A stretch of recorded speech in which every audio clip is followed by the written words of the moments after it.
Podemos nos sentar.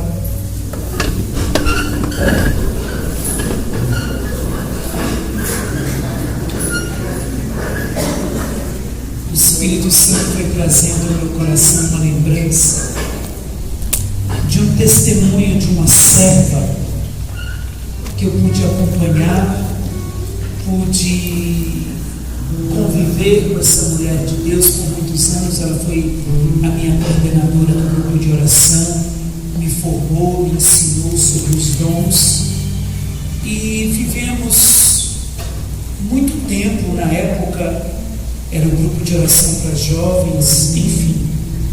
O tempo se passou lá nos anos 90, finalzinho dos anos 80, dos anos 90. E essa mulher, ela nunca perdeu o fervor. Desde a sua adolescência que ela serve e busca Deus, e nunca perdeu o fervor. E os anos se passaram, mais de 40 anos, estava firme no Senhor. E a firmeza dessa mulher, que era jovem e que hoje já não é tão jovem, a firmeza dela está na oração pessoal, que ela nunca deixou de fazer todos os dias ali, em dia, com a sua oração pessoal, e ao mesmo tempo por acreditar que sobre ela existe um chamado de Deus. E eu me lembro, o nome dela é Heloísa, eu me lembro bem, um dia a Heloísa, ela é concursada, hoje aposentada, mas ela tinha 2 cargos no governo. Então ela dava aula de manhã, dava aula à tarde e servia a Deus. E fez o 3º concurso e passou. Passou nesse 3º concurso, então ele ia dar aula de manhã, de tarde e à noite. Só que como ela não faz nada sem orar, sem buscar no coração de Deus, eu me lembro de Heloísa orando e perguntando a Deus: Senhor, eu passei no concurso, o que eu faço agora? Eu assumo essa aula à noite ou não assumo? Isso vai me ajudar muito financeiramente. E depois de um tempo de oração e de escuta, isso ela partilhou comigo. O Senhor disse para ela: Heloísa, para dar aula eu tenho muitos profissionais. Agora, para fazer o que você faz pelo reino, eu tenho poucos. Se você assumir essa aula, eu vou perder mais um céu, porque você não poderá servir como tem me servido. Então, minha filha, você escolhe. Para dar aula, eu tenho muitos profissionais, e para dar aula eu não preciso de você, porque eu tenho muitos. Agora, para fazer o que você faz, eu tenho poucos. Então você escolhe. Eu lembro de Heloísa, sem crise alguma. Ela foi chamada, ela passou no concurso, era uma mulher muito inteligente. Ela exonerou o cargo e disse: eu escolho servir a Deus. Já que ele tem poucos, eu escolho permanecer no posto que ele me colocou. E eu ainda perguntei: Heloísa, já me faltou alguma coisa? Ela disse: nunca. Não vai ser agora que vai me faltar. Mas por que ela teve a coragem de tomar essa decisão? De deixar, veja, um 3º cargo. Poderia ter uma vida tranquila, financeira, mas essa é a pregação do mundo, irmãos. O que nós mais ouvimos hoje neste mundo é que nós precisamos ter uma vida confortável. Nós precisamos dar conforto para os nossos, nós precisamos ter uma vida tranquila, nós precisamos juntar tesouros, porque o dia de amanhã nós não sabemos. Então nós precisamos juntar tesouros, e nós esquecemos que sobre nós existe um chamado. Nós não estamos aqui por falta de opção, nós estamos aqui porque um dia Ele pronunciou o meu e o seu nome e nos chamou. Teria pessoas melhores? Poderia ter. Eu também não gosto de nos considerar os piores, não. A Priscila rezou aqui dizendo que poderia ter escolhido outros, escolheu a nós, isso é verdade, escolheu a nós, mas não que a gente seja os piores, não. Nos escolheu não porque somos bons ou porque somos condições, nos escolheu simplesmente porque vivemos de misericórdia. E o amor dele viu em nós aquilo que nós não conseguimos ver. O Senhor poderia ter chamado 70, 80 mil servos e discípulos e apóstolos, mas ele passou um dia e viu Levi. Agora, o que ele viu em Levi nós não sabemos, mas ele viu e o chamou. Viu Simão, viu André, viu Tiago e viu João e os chamou. Nós acabamos de celebrar agora a Semana Santa, viu Judas Iscariotes e o chamou. Viu a mim, viu a você e também nos chamou. Então, se tem uma coisa que nós não podemos esquecer, é que sobre nós existe um mistério de um chamado. E da mesma forma que os dons de Deus são irrevogáveis, o chamado de Deus também é irrevogável. Eu não acredito num Deus que me chamou em um determinado dia da história e depois no final, quando eu já estou cansado, ele diz: agora eu não preciso mais de você, você pode descansar e dar lugar a outro. Mas que Deus impotente e mesquinho é esse, que precisa me tirar para colocar outro no meu lugar? Será que não tem espaço para todos no reino dos céus? Então eu não acredito. Agora é hora de parar e dar o meu lugar para outro. Espera aí, mas sobre mim não existe um chamado? Os dons de Deus que são irrevogáveis, o chamado de Deus também é irrevogável. Ele olhou, me viu, me chamou, me quis. Nós confundimos muitas vezes, nós deixamos o serviço do Senhor, é porque nós acreditamos que Deus nos chama para fazer alguma coisa. E quando nós acreditamos que Deus nos chama para fazer alguma coisa, quando nós já não temos mais o que fazer, ou não temos mais forças para fazer, aí nós desistimos do serviço. Porque o diabo nos enganou, achando que a gente era indispensável no fazer. Deus não nos chama para fazer nada. O chamado de Deus, por que Deus nos chama? Nos chama porque o seu chamado é um caminho de salvação para nós. É a maneira de Deus nos salvar, nos chamando, nos escolhendo.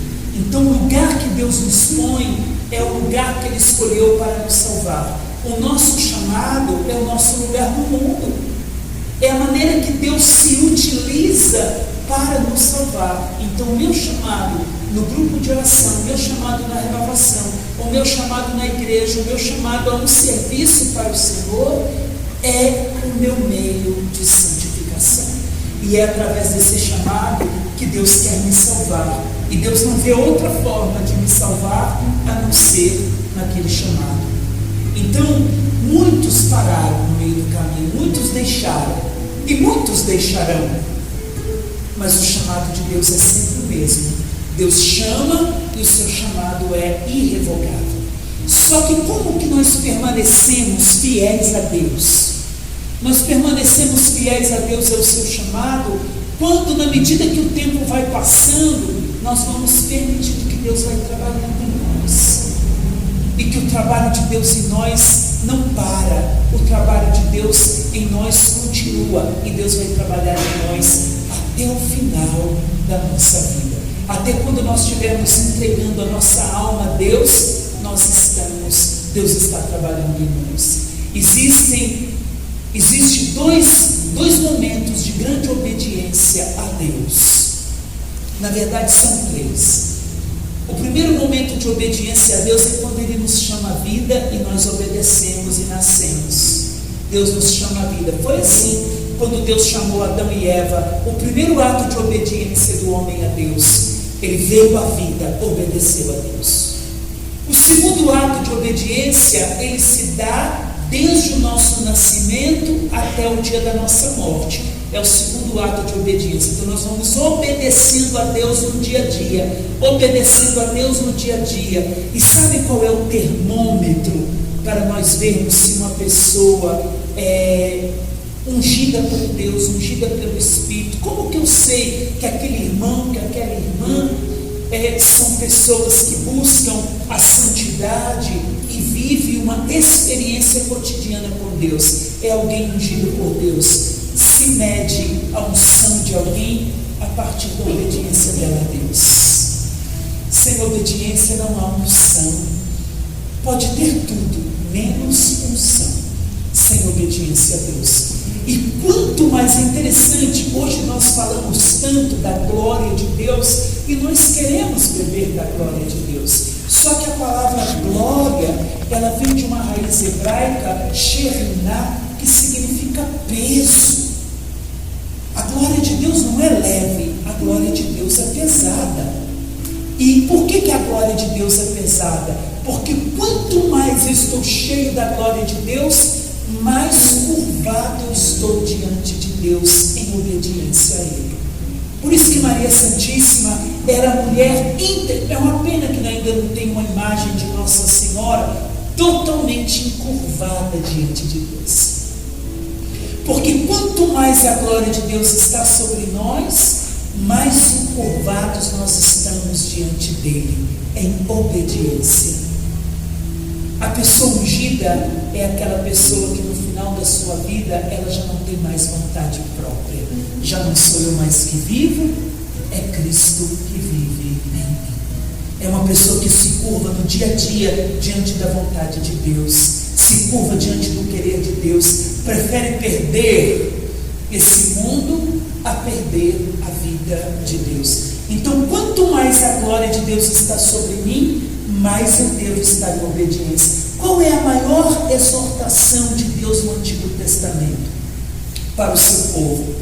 Todas as vezes que Deus exortava de uma forma firme o povo hebreu, o povo de Israel, Deus dizia através dos profetas: esse povo é um povo de nuca dura. O que é um povo de nuca dura? É um povo que não se curva diante de Deus. A nuca é dura, o pescoço não abaixa, o pescoço não se curva diante de Deus. Lá no capítulo 15 de Samuel, o Senhor vai dizer assim: o que Deus prefere? Sacrifícios ou obediência à sua palavra? O pecado da desobediência, vai dizer o profeta, corresponde ao pecado de magia e de idolatria.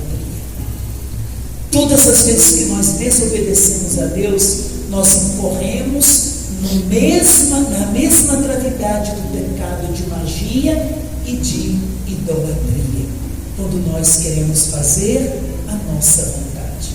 Agora, quando Deus encontra um homem e uma mulher inteiramente disponível a Ele, Deus pode ir trabalhando nessa pessoa. E eu comecei com o testemunho de Heloísa e repito, essa é uma mulher que eu vi muitas vezes com a boca no chão, pedindo a Deus misericórdia.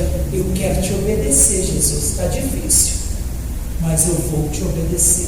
Custe o meu sangue, custe as minhas lágrimas, mas eu vou te obedecer. Minha gente, para uma jovem, hoje ela já não é tão jovem, mas para uma jovem que tem um futuro pela frente, ter um terceiro cargo no governo, só renuncia porque ouviu a voz de Deus. Porque senão a gente acha que não, eu preciso, Deus quer que eu cuide agora um pouco mais da minha vida. Deus quer. Aí a palavra de Deus se revela a nós: tesouros que a ferrugem come e que a ferrugem destrói e que a traça come. Nós perdemos. E a pedagogia do reino de Deus qual que é? É ganhar para... é perder para ganhar. Eu fiz de propósito, igual o Chaves. A pedagogia do reino dos céus qual que é? É perder para ganhar. E a gente passa a vida lutando para ganhar o mundo inteiro, e a gente vai perdendo aos poucos o nosso serviço a Deus, o nosso tempo para Deus. Já não tenho mais tempo para orar, já não tenho tempo mais para buscar. Padre Jonas, certa vez, esteve num grande evento da renovação carismática, há muitos anos, lá nos anos 80, e Padre Jonas teve uma visualização de pessoas que tomavam, de servos que estavam dando água para o povo beber com jarras de vidro, e enchendo os copos. Só que na medida que as pessoas estavam bebendo, elas estavam se machucando. Era água misturada com caco de vidro. Por quê? E qual foi o entendimento, o discernimento que Deus deu naquele período para a renovação carismática daquele estado? É que as pessoas já tinham tão pouco que estavam dando de si mesmas. E dando de si mesmas, elas estavam dando jarras quebradas. E ao invés de dar vida para os outros, estavam envenenando as pessoas com caco de vidro.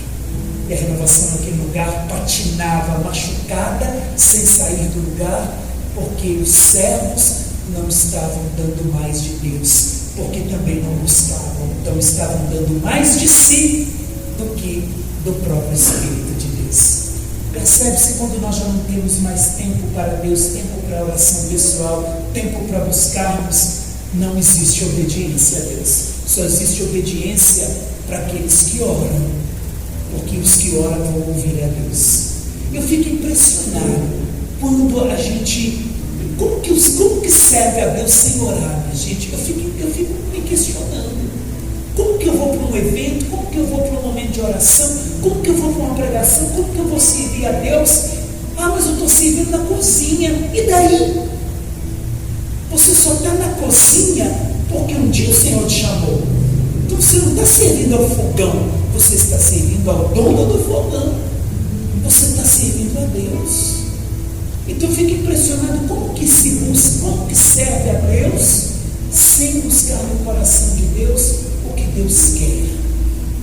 Como que eu posso servir a Deus sem buscar, sem orar, sem me colocar no coração de Deus? Raniero Cantalamessa e traz para nós um discernimento extraordinário. Raniero diz o seguinte, que se Jesus é o Senhor, em tudo nós devemos submeter a Ele, tudo submeter a Deus. E muitas vezes nós não vamos ouvir a voz de Deus dizendo, faça isso e não faça aquilo. Mas o que Deus quer não é falar conosco. O que Deus quer é que nós submetamos a Ele os nossos projetos. E isso é viver debaixo do senhorio de Jesus. Nada fazer sem perguntar a Deus. Nada fazer sem se submeter a Ele. Mas isso é uma vida formada por Deus. É no cotidiano, no dia a dia. E se tem um grande erro da renovação carismática católica, um erro nosso, é da gente ter terceirizado o Espírito Santo. A gente colocou a nossa vida no automático. Terceirizamos. Como se vida de oração, como se vida espiritual existisse celeiro de vida espiritual. Eu tenho rezado muito nesses últimos tempos, então estou com o meu celeiro cheio. Não preciso parar mais não, porque só eu abrir a minha despensa, eu tenho um pouco de oração acumulada. Minha gente, você que é casado, se não tiver vida íntima, casamento não dura, minha gente. E quando eu digo vida íntima, não estou dizendo só o ato conjugal do casal. É intimidade de amor. Se não há intimidade no casal, não há casamento que subsista. Assim também a vida em Deus. Se não há momentos de intimidade com Deus, não há vida espiritual que permaneça de pé. E a gente vai parando no meio do caminho. Vai parando que a gente vai buscando desculpas para tudo. A gente busca desculpa no serviço, na falta de tempo, nas repetições, é formação demais, a renovação tem exigido demais, a renovação é muita formação, é muito isso, é muito serviço, a gente sai de um encontro, já vai para outro, termina aquele já preparando o outro. A gente cantou a vida inteira, Eugênio Jorge, eu quero como vela como é que é a vela que... Vela o quê? Que queima no altar. Ficou só na poesia, né? Porque quando põe fogo na vela, que ela começa a derreter, a gente acha que está perdendo tempo. Eu não tenho tempo para mais nada. Mas e a vela que se queima no altar? A gente vai buscando desculpas. Só que isso também já aconteceu na Sagrada Escritura, né, gente? Tem profeta aqui que quis parar também no meio do caminho. Então pega comigo a palavra de Deus, lá no 1 Reis, capítulo 17. Eu precisava de um pouquinho de água, por favor. Está pegando.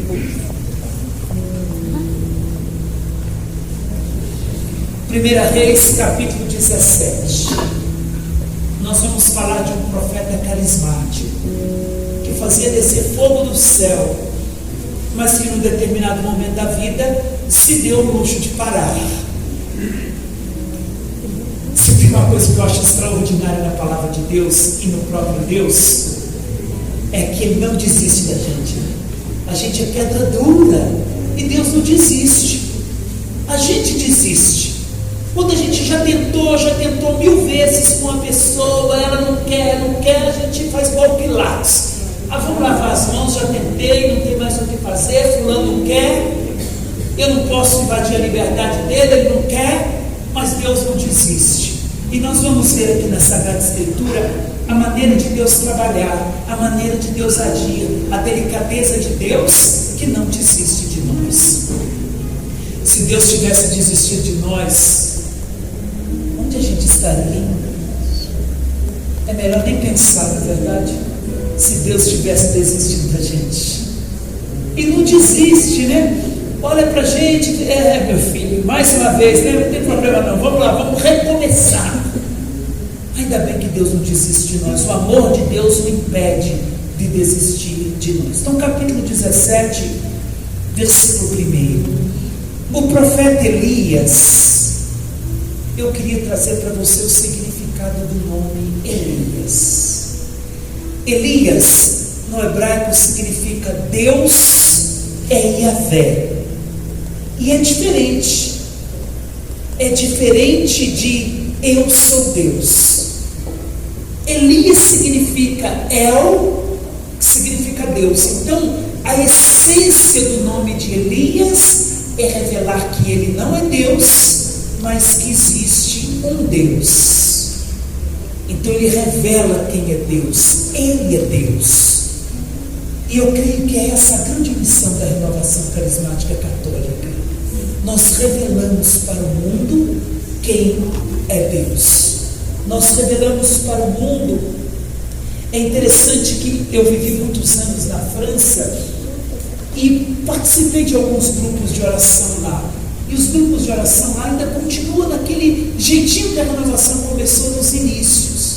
Então, com um livrinho na mão, aí fala o número da página, do canto, pequenos grupos de 10, 15 pessoas, e louvam a Deus, oram em línguas, escuta a Deus, louva de novo, aquele louvor ping-pong lá dos grupos de oração, aquele estilo, mas o mesmo estilo carismático do mundo inteiro, aquele mesmo estilo, sabe, aquelas vidas transformadas, um povo diferente, um povo que na simplicidade, naquele jeito francês de ser, que até para levantar a mão precisa contar quantos centímetros estão levantando, porque não tem aquela expressão que nós brasileiros temos, mas uma linguagem única, a linguagem do batismo do Espírito Santo, uma busca pela santidade e o desejo de mostrar que Jesus é o Senhor. Então é próprio nosso, Deus nos deu uma identidade como essa de Elias, de revelar que existe um Deus e esse Deus é vivo, esse Deus está no meio de nós, esse Deus pode transformar vidas, é um Deus vivo que transforma vidas. Então Elias tinha por essência, por vocação, e era um profeta carismático. Elias tinha por vocação revelar que Deus é Yahvé. A identidade de Elias era revelar a Deus e revelar um Deus diferente, revelar um Deus vivo, um Deus próximo, um Deus de amor, mas também um Deus de poder. E essa deveria ser a nossa identidade mais profunda, revelar para o mundo o Deus que nós buscamos e o Deus que nós servimos. E é interessante que Elias traz na própria essência revelar que ele não é Deus. E quando eu revelo que eu não sou Deus, significa que eu reconheço o meu lugar. E se eu sei o meu lugar, eu sei que existe um lugar que está acima de mim, e esse lugar pertence a Deus. Então era próprio de Elias revelar, por onde ele passasse, que existia um Deus e esse Deus era vivo. Só que aí na sua Bíblia deve estar assim, ó, o profeta Elias. O que vem depois de Elias? O Tesbita. A palavra tesbita significa cativo, escravo.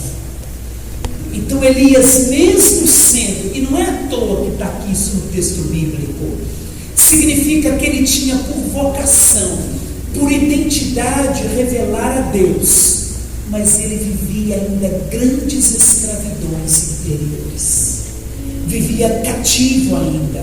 E a maior escravidão de Elias, sabe qual era? Era ser escravo de si mesmo. E quando nós somos escravos de nós mesmos, significa que nós somos incapazes de dizer não para o pecado e dizer sim para a graça de Deus. A maior escravidão do homem é não conseguir dizer não a este mundo e dizer sim à graça de Deus. Então Elias era escravo de si mesmo. Isso nós vamos acompanhar na vida de Elias e as suas desistências. Mesmo sendo um grande homem, um grande profeta, mas tinha suas fraquezas, tinha também as suas escravidões. E a Bíblia vai dizer aqui ainda que ele era tesbito, porque ele era oriundo de Tesbe. E Tesbe, onde ficava Tesbe? Está aí na sua Bíblia, não está não? De Galaade. Minha gente, Galaade significa, olha, Deus chama, para a gente poder compreender, Deus tem um projeto para nós. Deus nos dá uma nova identidade. E a identidade que Deus deu para Elias era revelar que Deus é Yahvé, que Deus é um Deus de poder, que Deus é um Deus de amor, que Deus é Deus. Só que Elias traz na sua própria história escravidões, e ele vem de Galaade, que significa duro, rigoroso e rochoso. Então Elias era como uma pedra rochosa, Elias era duro e rigoroso.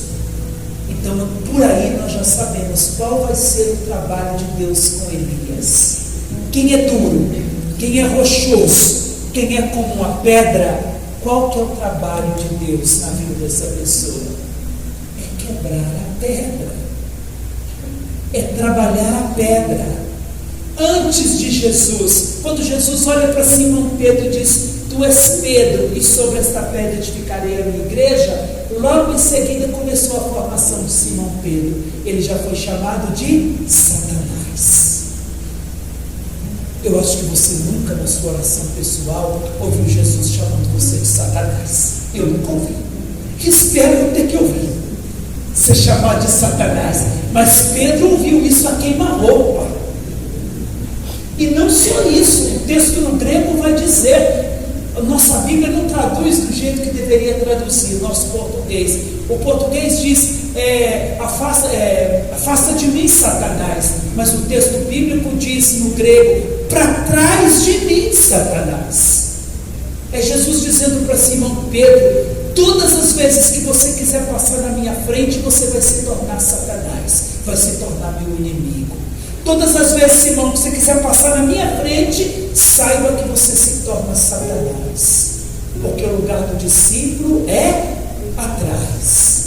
Toma sua cruz e me siga.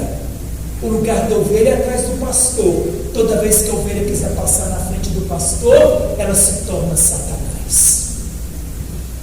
E Pedro ouviu isso, porque para ser pedra sobre a qual a igreja seria construída, Pedro deveria ter uma essência trabalhada por Jesus. Aqui não tem espaço para quem quer passar na minha frente, não, Senhor Pedro. Eu te escolhi como chefe. Você foi inspirado agora pelo Pai, e tu revelaste quem eu sou, e eu te revelo quem tu és também. Quanto mais tu te aproximas de Deus, mais Ele revela quem tu és. Mas a hora que tu quiseres passar na frente dele, Ele vai dizer o que tu podes te tornar: Satanás.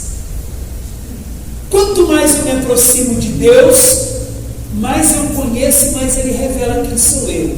Agora, todas as vezes que eu quiser tomar o lugar dele, Ele vai dizer quem eu estou me tornando. Quem que eu estou me tornando? Satanás. Jesus não teve medo de dizer isso para Simão Pedro, o chefe. Então olha para quem está do seu lado e diz: você já está entendendo, né? Passou na frente de Jesus, ele te dá um novo nome. E não tenha medo de dizer não, viu? Olha no olho dessa pessoa aí e diga o nome dela, cuidado para não se transformar em Satanás. Deus nos livre disso. Quem é o coordenador do seu grupo de oração? É aquele Satanás lá. Deus que nos livre disso. Eu virou novo apelido. Jesus chamou o chefe da igreja. O chefe da igreja. Jesus chamou ele de Satanás. E por que Jesus o chamou de Satanás? Para que ele não tivesse o mesmo fim de Judas. Jesus preferiu dar uma cacetada em Simão Pedro para que lá na traição ele soubesse que Jesus tinha um caminho de misericórdia e pôde voltar. O Evangelho vai dizer, o Evangelho de Marcos, creio eu, que diz que quando o galo cantou, Jesus fixou em Simão Pedro seu olhar. E o olhar de Jesus o buscou de volta. Então ele não se perdeu como Judas, simplesmente porque ele se deixou atrair pelo olhar de Jesus. Às vezes a gente passa batido na leitura de Sexta-feira da Paixão, quando diz que o galo cantou. O galo não está ali à toa, não, minha gente. Aquele galo, no livro de Jó, diz que ao galo foi dado o dom do discernimento. Está lá no livro de Jó. Por quê? Porque enquanto todos estão dormindo na escuridão da noite, o galo está cantando para dizer: enquanto vocês estão na noite, nas trevas, existe um dia que já está começando. Então, quando o galo cantou para Simão Pedro, não foi para acusá-lo. É Jesus dizendo através do galo: você está nas trevas da negação, mas se tu quiseres, existe um amanhecer para você. E você pode recomeçar. A minha ressurreição será maior do que a tua negação. Então o galo está dizendo: ainda há chance para você, Simão Pedro. E Simão buscou a chance, agarrou a chance e não a perdeu. E se tornou o chefe da igreja. Primeiro apanhou de Jesus. E você sabe por quê? Jesus não precisava da negação de Pedro. Por que Jesus permitiu que Pedro negasse? Para que Pedro não se tornasse orgulhoso como Satanás. Os orgulhosos, Deus permite grandes quedas. Aos orgulhosos, Deus permite grandes quedas, para que eles aprendam a ter misericórdia, experimentando a própria misericórdia. Então Deus permite quedas. Mas como que fulano pôde cair, gente, desse jeito? É porque era orgulhoso, é a maneira de Jesus salvá-lo. Então Deus permite quedas, negações, para buscá-lo de volta. E da grande queda de Simão Pedro, Jesus fez dele um grande chefe e o colocou na frente da igreja.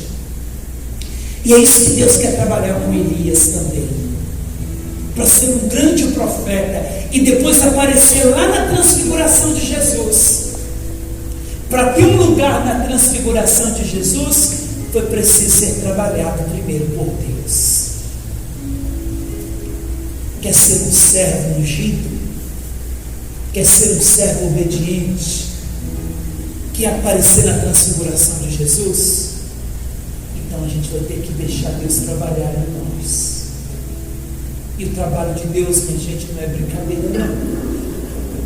Porque Deus não mede palavras. Jesus não tem rodeios, né? Ele já chega como um trator, devastando. Depois ele vem trabalhando as coisas, mas ele já chega. Jesus não mede palavras, mas as suas palavras são cheias de misericórdia e verdade. João 8, aquela mulher que foi pega em flagrante delito de adultério, Jesus escreve 2 vezes no chão. Eu custei entender, eu briguei muitas vezes em oração pessoal, no Lexo Divina, perguntando: que diacho o tanto se escrevia nesse chão e João não falou para nós, não revelou. Quando é que o Senhor vai falar para mim? Que tanto se escrevia nesse chão. E um dia Jesus falou, mas me mostrando na palavra o que ele escrevia. A resposta tem João 1, quando diz que ele veio a nós como graça e verdade. Então ele escrevia 2 vezes. A primeira ele escrevia a verdade: você pecou, você errou, você adulterou. A primeira vez que ele escreveu. Ele é graça e verdade, então a verdade. Mas agora ele escreve pela segunda vez: mas o teu pecado não te determina, eu te perdoo e faço novas todas as coisas. Então ele não mede palavras. Deus não tem compromisso com mentira. Deus não tem compromisso com mentira. Deus não trabalha com personagens. Deus trabalha com pessoas. Quando nós temos a coragem de tirar as nossas máscaras, aí Deus pode trabalhar em nós. Então ele escreve no chão da nossa história: você errou, mas não para aí. Ele vai além do erro: mas eu sou misericórdia e te perdoo. Então ele é graça, ele veio a nós como graça e verdade. Seria tão mais fácil nós, que fomos chamados para estarmos à frente de um grupo, à frente de pessoas, da gente chegar para o irmão, segurar firme no ombro dele e dizer para ele assim: não, Rodrigo, meu irmão, você errou. O que você fez não foi bom. Você saiu da graça, você perdeu a graça, você machucou os outros, você errou. Mas está disposto a recomeçar? Se tiver, eu estou aqui com você, te ajudar a recomeçar.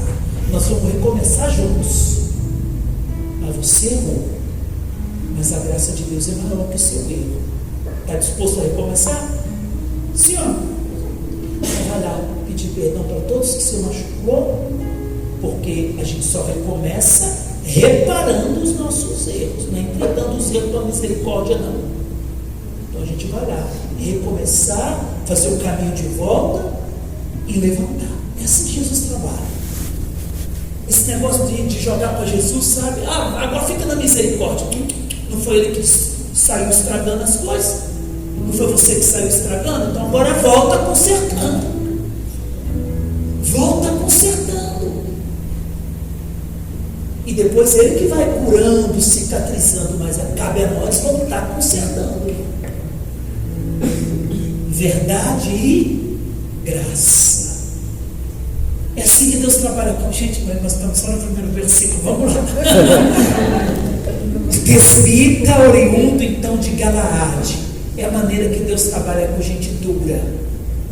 Dura, rigorosa, rochosa, gente sem misericórdia, os dons da verdade. Então Deus começa a quebrar esses daí. E esse profeta Elias anunciou a Acabe: juro pela vida do Senhor, Deus de Israel, a quem sirvo, nestes anos não haverá nem orvalho nem chuva, senão quando eu disser. Gente, isso é muita coragem em assumir o seu chamado. Ele foi procurar um rei. O rei Acabe era um dos piores reis que Israel já teve. Sabe por quê? Porque ele era casado com a mulher mais perversa da Bíblia, e era ela que governava. Ele era um rei fraco, sem caráter, com temperamento controlável pela mulher, e casou com uma mulher, pelo amor de Deus, que era parecida com Satanás. Ao ponto do próprio Deus dizer: os cachorros vão lamber o sangue dessa mulher, porque era terrível. Jezabel casou, e ela que mandava em Acabe. Ele era uma marionete nas mãos de Jezabel. Só que Elias foi procurar esse rei. e disse: ó, vim te dar um recadinho aqui, só vai chover quando eu disser. Era alguém que assumiu a própria vocação, sabia que Deus ia obedecer à voz do profeta, e Deus obedece. Quando uma pessoa é alinhada com Deus, a pessoa fala uma coisa, profetiza, Deus não quer nem fazer aquilo, mas já que o profeta falou, então vou fazer para honrar o profeta, né? Por isso que a gente tem que ter cuidado com aquilo que a gente fala. Mas quando nós temos uma vida alinhada com Deus, Deus escuta aquilo que nós falamos, porque a palavra que sai da nossa boca é uma palavra que veio da boca de Deus. Então Elias disse para Acabe: só vai chover aqui quando eu disser. Tá bom, Deus ouvia o profeta, ele falava em nome de Deus, mas para que o profeta não se perdesse na sua própria profecia, Deus foi trabalhar então no profeta. E logo que ele disse isso, Deus já permitiu o sofrimento. O sofrimento, ele confirma o profeta. Então a gente profetiza, o grupo de oração foi uma bênção. No outro dia já começa o sofrimento. Graças a Deus. É a maneira de Deus confirmar o profeta, entendeu? Para ele se tornar semelhante àquele a quem ele serve. Semelhante ao Cristo. Então olha o que diz. Logo que o profeta foi até o rei Acabe e disse para ele: só vai chover aqui quando eu disser, a palavra do Senhor veio a Elias dizendo: parte daqui e toma a direção do Oriente, vai te esconder junto à torrente de Carite, a leste do Jordão. Lá beberás da torrente, e eu ordenei aos corvos que lá te deem alimento. Por que Deus diz para Elias, uma vez que ele afrontou o rei, o Senhor disse para Elias: agora vai para Carite, eu vou mandar os corvos trazerem comida e água para você. Duas coisas interessantes. Carite significa cortar, picar, podar, colocar no tamanho certo. Começou o retiro pessoal de Elias. A rocha, o rochoso, o profeta que Deus obedece, o profeta que afronta reis, agora vai ser trabalhado por Deus. Deus mandou ele fazer um retiro num lugar chamado Querite, que significa cortar, picar, podar, colocar do tamanho certo. E esse colocar do tamanho certo no hebraico traz o sentido de um pedaço de madeira para construção. Então, ou seja, uma madeira para construção que vai segurar uma viga, vai segurar a laje que vai bater, não pode estar maior e nem menor, tem que estar do tamanho certo. Cadê o Gustavo? Não é isso? Cadê? Deve ser. Não é isso? Isso. Então, tá, tem que estar do tamanho certo, não pode ultrapassar. Então, o que Deus queria fazer com Elias? Você vai ser uma madeira na minha construção. Você vai erguer o profetismo no meio de Israel, mas você vai ter que ser do meu tamanho. Eu te quero na minha medida. Tu és Pedro, sobre essa pedra edificarei a minha igreja, mas na minha medida, na medida divina e não na medida humana. Então, para você ficar na medida certa da construção, Elias, eu vou te levar para um lugarzinho para você fazer um retiro pessoal. E nesse retiro pessoal eu vou te cortar, eu vou te podar, eu vou quebrar e cortar as arestas.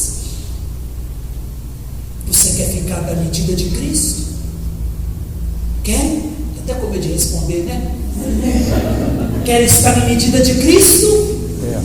Ih, gente, desanimou aqui, vamos parar. Quer estar na medida de Cristo? Sim. Então nós vamos ter que ir para Carite e deixar Deus nos podar, deixar Deus nos cortar. E Deus não economiza poda, porque só se poda a árvore capaz de dar bons frutos. A árvore doente a gente desiste dela.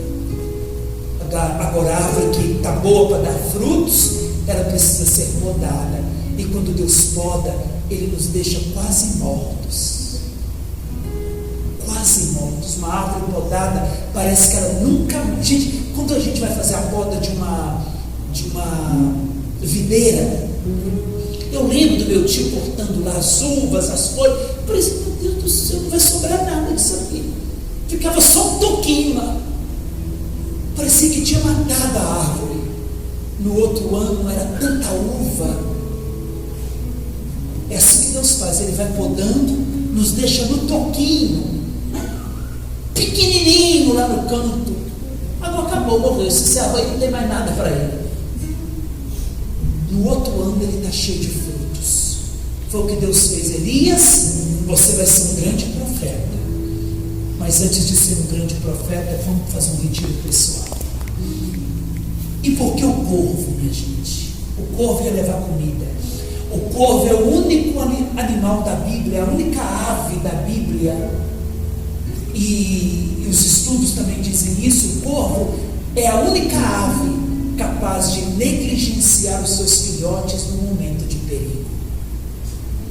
Então, em vez de defender os seus filhotes, o corvo foge. Prefere salvar a si mesmo a salvar os seus filhotes. E por que Deus manda justo o corvo para levar alimento para Elias? Para dizer, você é capaz de fazer a mesma coisa na hora do perigo e da consequência da profecia. Abandonar tudo para salvar a própria pele. Então estou te mandando os corvos para você ver neles você mesmo, a sua incapacidade de morrer pela profecia. O que Jesus vai dizer depois, muito mais tarde? Jesus vai dizer o seguinte: quem quiser salvar a sua vida vai perdê-la. Agora, quem perder a sua vida por causa do Evangelho vai ganhar. O que o Senhor, que é o mesmo, está querendo ensinar para Elias? Aquele que quiser salvar a própria pele, não tem lugar para ele na profecia, não tem lugar para ele no meu serviço. Então, Elias, os corvos vão vir e vão ficar cantando aí no seu ouvido para dizer, está vendo, Elias, você é isso aí, ó. Não pense que porque Deus obedece a sua voz, que você é grande coisa. Você é capaz de coisas horríveis. Você é capaz de abandonar seu grupo de oração, seu ministério por coisas mínimas. Coisas mínimas. Você é pior que o corvo. É capaz de negligenciar todos aqueles que Deus te confiou para salvar a própria pele. Dá uma batidinha no ombro do irmão do lado e fala, está entendendo, né?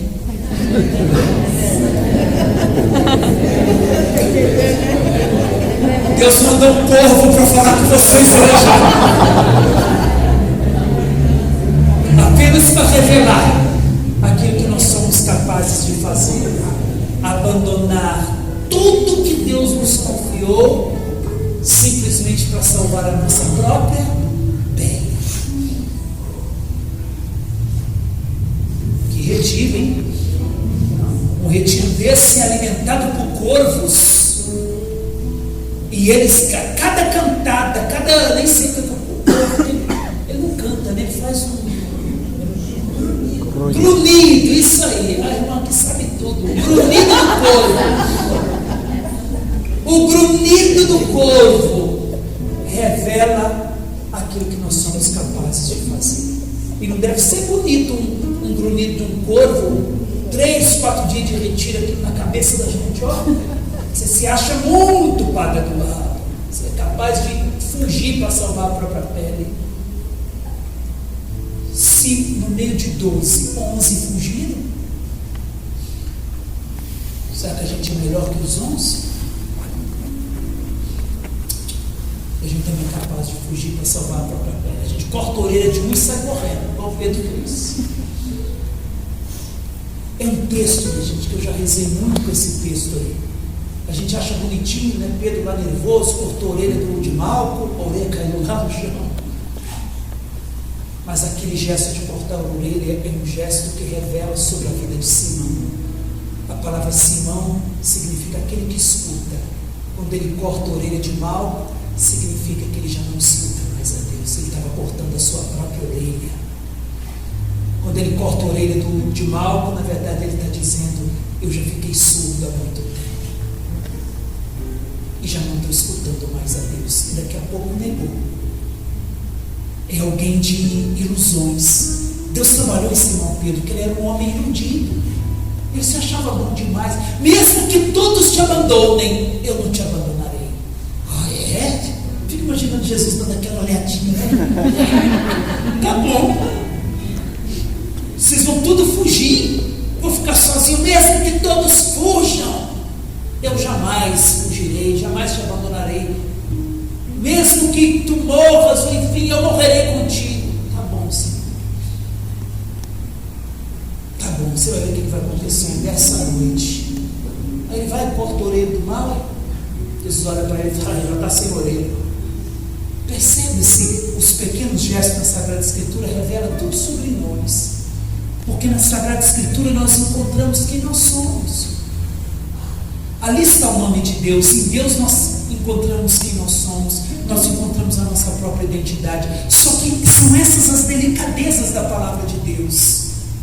O Senhor manda corvos para grunir, é isso, no ouvido da gente. Só que hoje não precisa mandar ave. Olha a quantidade de corvo que está aqui. Grunhindo no microfone, lá no grupo de oração. E revelando uns para os outros as nossas incapacidades e a nossa capacidade de sermos infiéis. Deus reuniu na renovação muitos corvos para a gente ajudar o outro, levar o outro a ter um retiro pessoal e se deixar cortar, podar, trabalhar por Deus. Quando a gente chega, quem já teve a oportunidade de ir lá no Vaticano e que a gente vê aquela imagem belíssima da Pietà, ninguém imagina que por detrás daquela belíssima imagem de Pietà existia um bloco de mármore. E o artista foi esculpindo, e dentro daquele bloco de mármore havia uma Pietà. E ela só está lá porque o artista trabalhou aquela pedra. Dentro de nós também existe uma grande Pietà. Só que a gente precisa deixar o Senhor ir trabalhando. Sabe qual vai ser a grande Pietà? Quando nós nos apresentarmos um dia que o Senhor nos chamar, e que é o nosso último ato de obediência, o terceiro, quando Deus nos chamar na morte e a gente obedecer a Deus, eis-me aqui, e que aparecer diante do Senhor aquilo que nós nos tornamos pelas mãos do Senhor. E só vai entrar no reino dos céus aquele bloco que Deus trabalhou e formou alguém à sua imagem, à sua semelhança. Não vai aparecer a Pietà, mas vai aparecer o Padre Eduardo, a imagem e semelhança do Filho de Deus. Aí esse pode entrar para decorar a grande basílica, o grande templo do Senhor. Então, enquanto nós estamos nesse mundo, é o templo de Deus que está trabalhando a gente. Então pronto, Elias, lá beberás da torrente, eu ordenei aos corvos que lá te dei alimento. Eu não sei orar, não sei mais nada. Vocês me controlam aí, tem tantos minutos, enfim. Logo em seguida, olha o versículo 5, Elias partiu e fez como o Senhor lhe tinha ordenado. Foi morar junto à torrente de Carite, a leste do Jordão. Os corvos traziam-lhe pão e carne, tanto de manhã como de tarde, e ele bebia da torrente. Passado alguns dias, porém, a torrente secou, pois não chovia mais na região. Depois a palavra do Senhor veio a Elias, dizendo: põe-te a caminho e vai para Sarepta.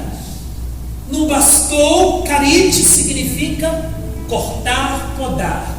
Agora, onde que Deus manda Elias? O segundo processo do retiro. Ele vai para onde?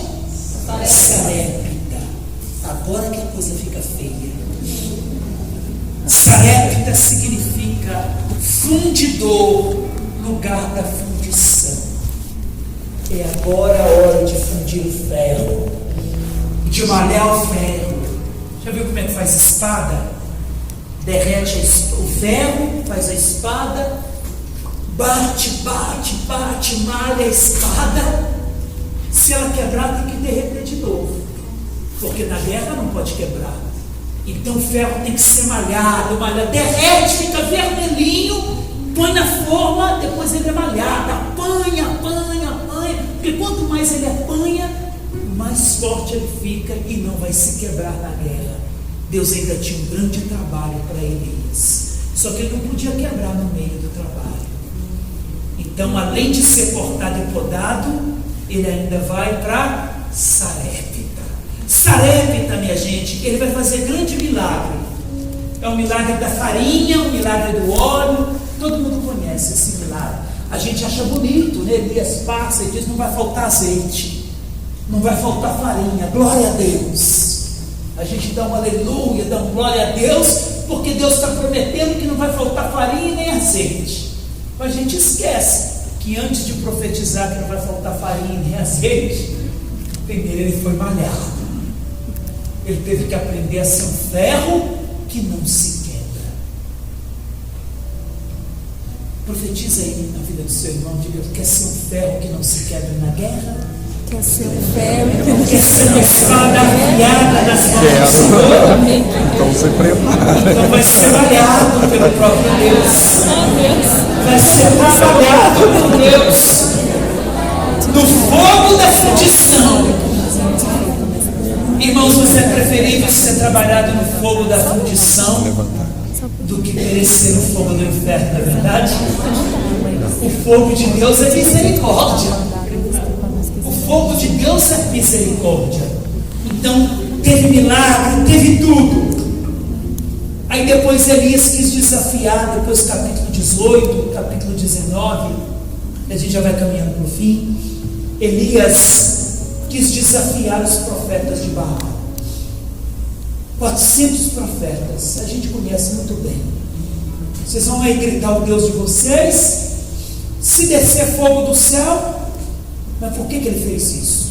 Ele fez isso porque já tinha sido trabalhado por Deus. Então agora ele pode desafiar esse mundo.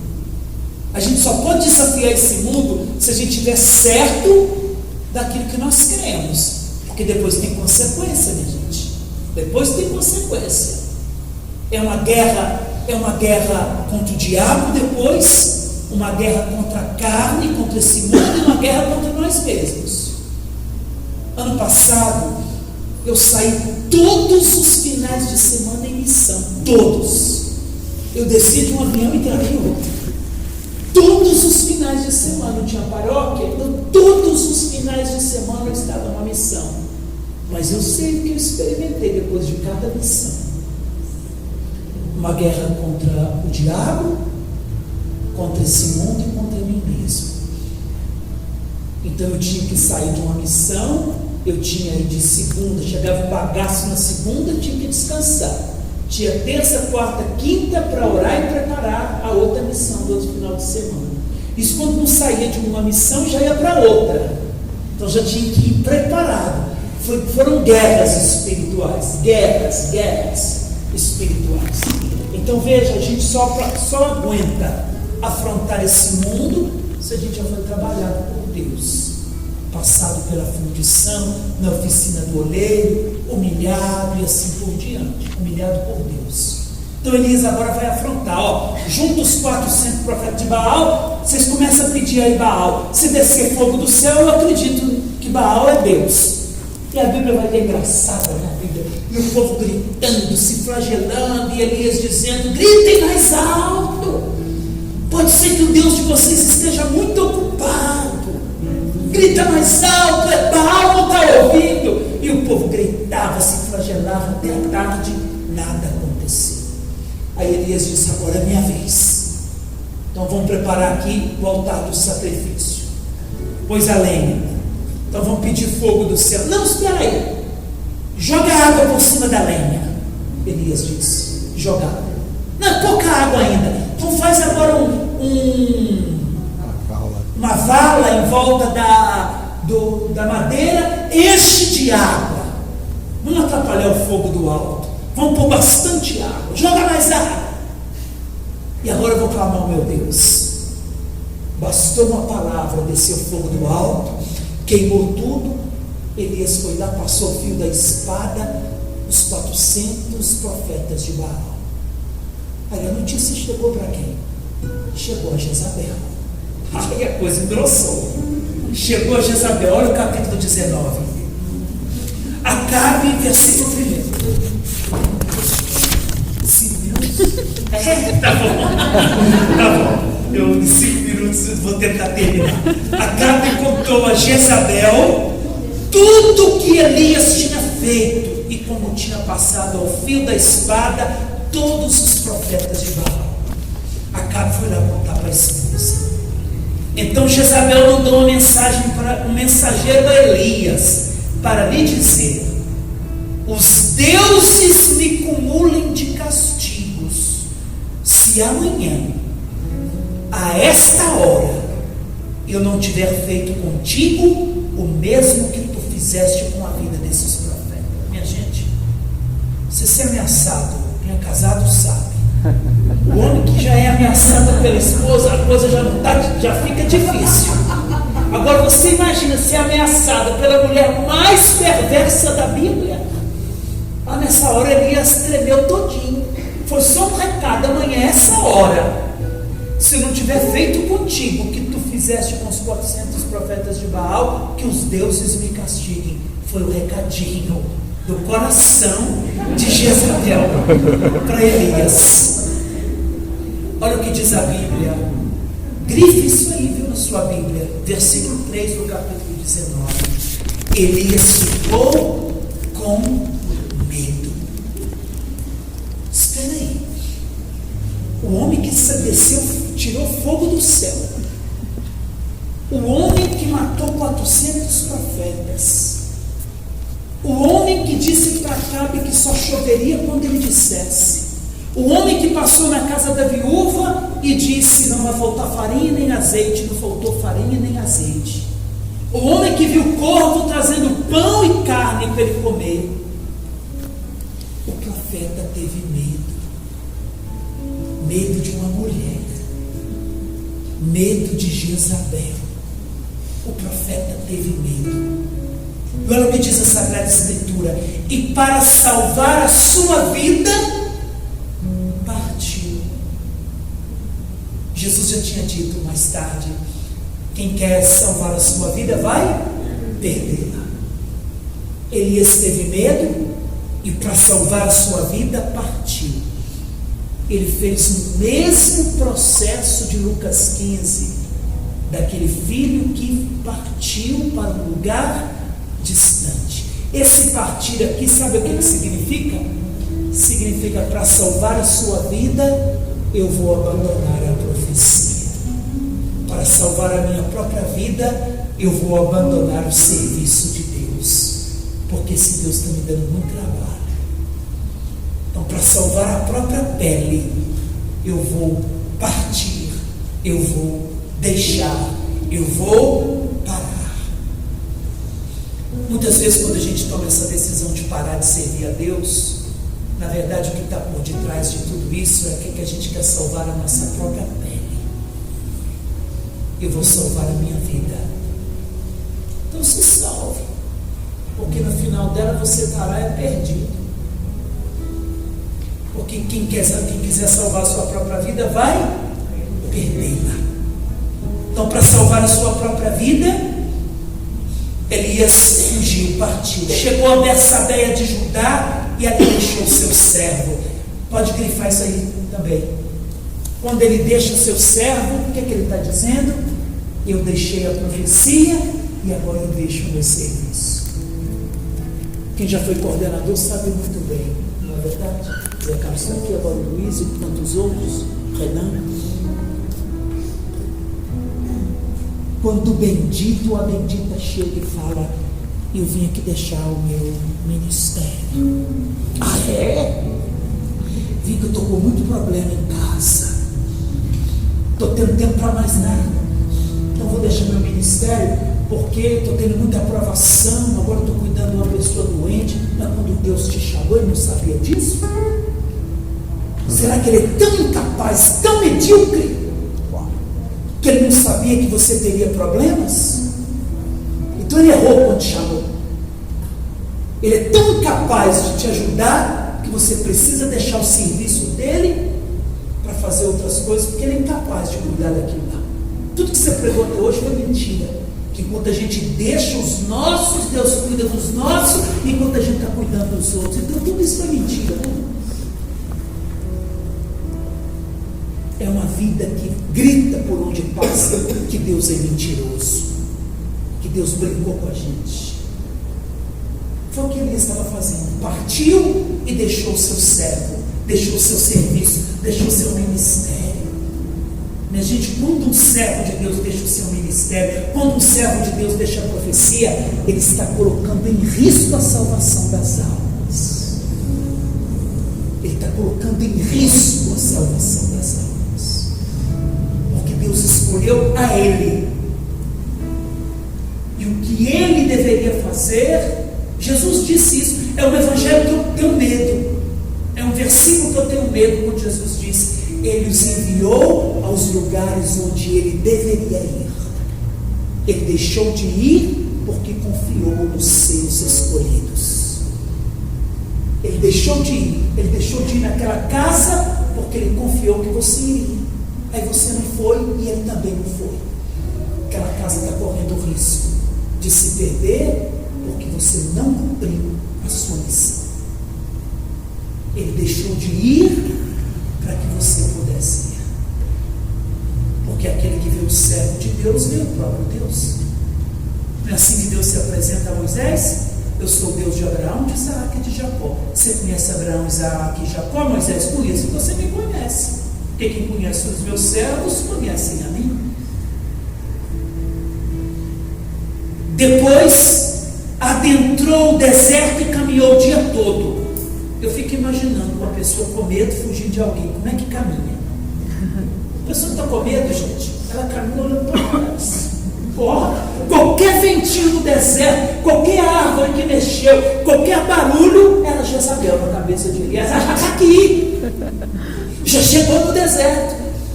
Então Elias andava olhando para trás, com medo de Jezabel. Aí Deus mandou um ventinho, uma brisa, a árvore balançou. Jezabel já está aqui, agora eu estou perdido. Ela me encontrou. Foi, está aqui isso aqui, né? Você não leu isso, não? Eu consegui ver isso aqui, ó. Depois adentrou o deserto e caminhou o dia todo, cansado, fugindo a mulher. Que coisa ridícula, né? Um profeta fugindo a mulher. Sei que tem muitos profetas em casa que fogem das suas mulheres. Mas agora Elias aqui estava demais já, né? Sentou-se finalmente debaixo de um junípero e pediu a morte.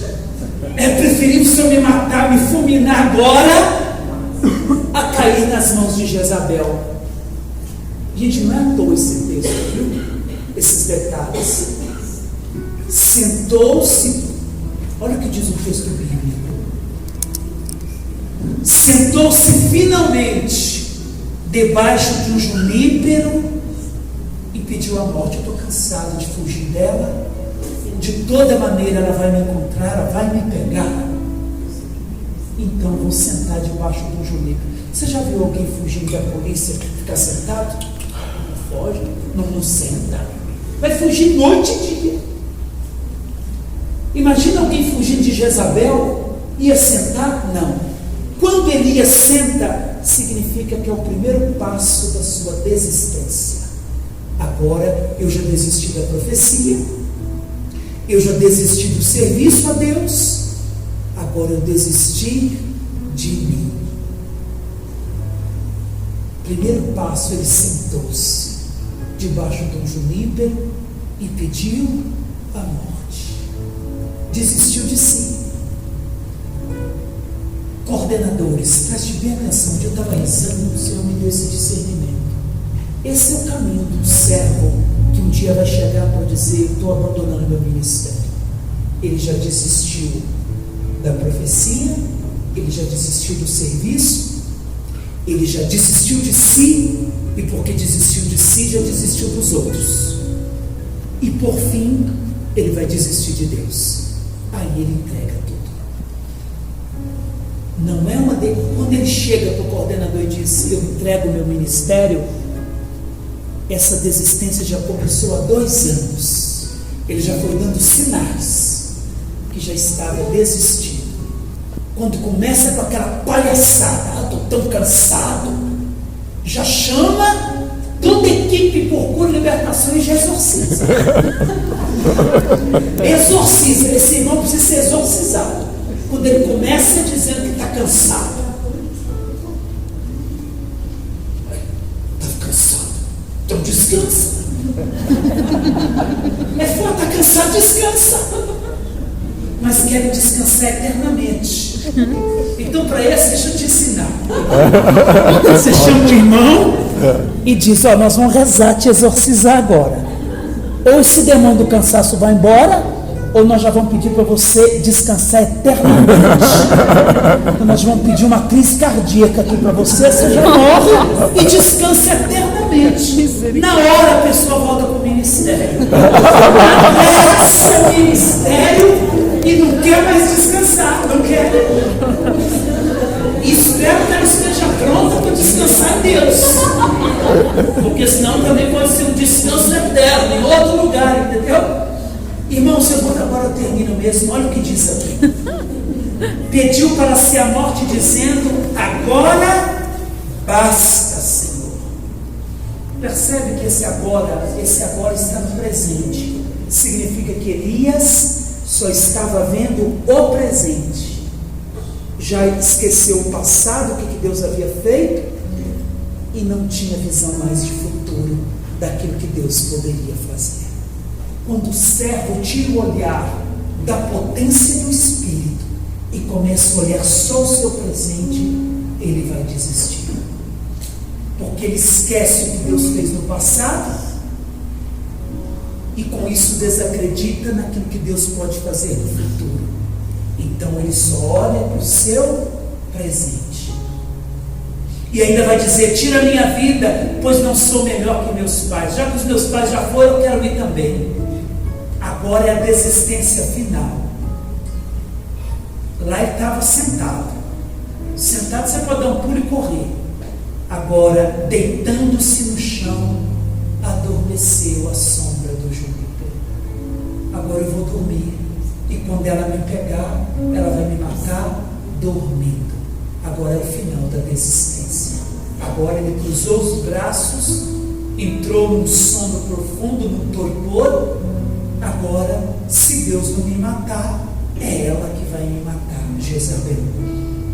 Aí, irmãos, de repente, circula de repente, porque nós encontramos esse de repente lá em Atos 2, no dia de Pentecostes. São os de repentes de Deus. São os de repentes de Deus. Deus é o Deus do de repente. Olha para quem está do seu lado e diga: Deus é o Deus do de repente. Deus é o Deus do de repente. É o Deus do de repente. Interessante que nós vemos isso na ressurreição também. De repente. O nosso Deus é o Deus do de repente. Sabe por que Ele é o Deus do de repente? Para não dar tempo para a gente ficar fazendo cálculos humanos, análises humanas. Então Ele é o Deus do de repente. Em Pentecostes é belíssimo, Atos 2. De repente veio um vendaval. De repente. Aqui o de repente começa. De repente um anjo tocou e disse: levanta-te e come.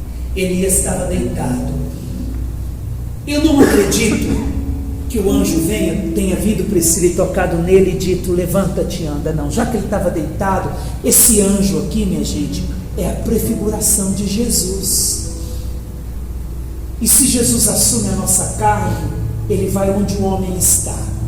Então, se Elias estava deitado, eu imagino o anjo deitando do lado dele. Não apenas dizendo, ô, levanta preguiçoso, não. O anjo deitou do lado e disse, onde tu estás, eu estou também. Já que é deitado que você quer estar, deitado também eu estarei. Não foi assim? Jesus com aquela mulher que foi pega em flagrante dele de adultério, não se abaixou para ficar do tamanho dela? Lá em João 4, aquela samaritana cansada de buscar água, a Bíblia vai dizer que Jesus estava cansado também. Do jeito que o homem se encontra, ele vai ao encontro do homem. Então eu imagino esse anjo deitando, tocando do lado de Elias e dizendo, levanta-te, homem, ressuscita-te. Você não está sozinho, não. Você acha que você está sozinho? Deus não desistiu de você, não, Elias. Você desistiu dele. Você desistiu de Deus, você desistiu da missão, você desistiu de si, você desistiu de salvar almas. Mas Deus não desistiu de você, não. E já, guerreiro, que você está cansado, ele vai ficar cansado do seu lado. E ele só vai levantar na hora que você se levantar. Ele abriu os olhos e viu junto à sua cabeça um pão assado na pedra e um jarro de água. Comeu, bebeu e tornou a dormir. Engraçado, né? Amigo, engraçado. Ah, tá bom, vou morrer agora de barriga cheia. Comeu, bebeu e dormiu de novo. Sabe o que eu gosto de ver aqui? Nesse comeu, bebeu e dormiu e voltou a dormir, aquele servo que chega cheio de discernimento e diz, eu orei, tenho orado muito e cheguei no discernimento. Ai, qual foi? Jesus falou que é para eu parar. É o discernimento. Comeu, bebeu e agora foi dormir. Foi dormir na rede. Quer terminar minha vida na rede. Já servi muito. Sabe quem são esses? Na renovação tem muita gente assim. São os consumidores da graça do Espírito. Só querem consumir o que Deus tem para dar. Aí param no meio do caminho. Enche a barriga, enche a pança. E agora vão dormir. Se dão o direito de dormir. Enquanto Jesus dormiu na cruz. O Filho do Homem não tem onde recostar a cabeça. Ele a recostou na cruz. E a gente está querendo camas de marfim. A gente come e bebe. Não, agora é hora de curtir minha aposentadoria. Não, eu servi muito tempo a Deus. Agora não, agora eu quero aproveitar um pouco os meus netos. Minhas filhas e meus filhos precisam de mim agora. Ué, quando era criança não precisou, não? Ah, mas agora eles trabalham, os netos chegaram, eu sou avó, agora eu quero ajudar, então não estou tendo tempo mais. Comeu, bebeu, agora vai dormir? Consumidor do Espírito Santo. Consumidores daquilo que Deus tem para dar, mas já não querem mais compromisso com Deus. E como Deus não desiste, mas o anjo veio pela segunda vez, tocou e disse, levanta-te e come. Ainda tens um longo caminho a percorrer.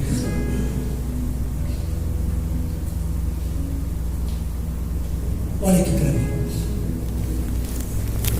Quem te autorizou parar? Quem te autorizou parar? Ah, mas agora é muita coisa para fazer. Quem te autorizou parar?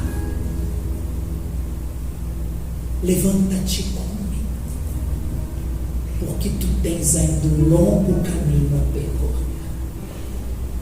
Você perguntou para Deus se Ele te autorizava a parar?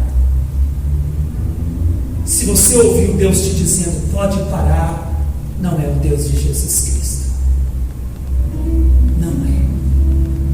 Pai, Se queres, afasta de mim esse cálice, mas seja feita a tua vontade. Eu me lembro, o Papa João Paulo, não era uma visão bonita de se ver. O Papa com Parkinson, babando. Nosso Papa babava. Agora um santo. Babava. Cabecinha torta. Não era uma figura bonita de se ver o chefe da igreja no trono de Pedro babando, se tremendo todo. Os cardeais juntaram todos e disseram para João Paulo II: renuncie. Isso é possível. Renuncie. Nós vamos agora convocar um conclave. A gente elege alguém que tenha capacidades físicas para conduzir a igreja. Sabe o que o Papa João Paulo II respondeu? Disseram também para Jesus, pediram para Jesus também descer da cruz. Ele não desceu. Se ele não desceu, eu também não vou parar. Eu vou até o fim. E a última aparição na janela do Vaticano, sem conseguir falar, com aquela tráqueo no seu pescoço, só balbuciou, a gente só viu a boca do Papa falando, e quem lê os lábios, viu ele dizendo: coragem, não parem, avance, ainda tem muita gente para salvar. E a gente querendo comer, beber e dormir. Levanta-te, come, ainda tens um longo caminho a percorrer. Elias levantou-se, comeu e bebeu, e com a força desse alimento andou 40 dias e 40 noites até chegar a Horebe, o monte de Deus. A Bíblia diz que o pão estava assado numa pedra quente. O nosso pão, que é a Eucaristia e a palavra, não foi assado numa pedra quente, mas foi assado no fogo da paixão, para que nós não desistamos, para que eu e você não desista da missão, da profecia e das pessoas. Renovação Carismática Católica da Diocese de Franca, não é hora de parar.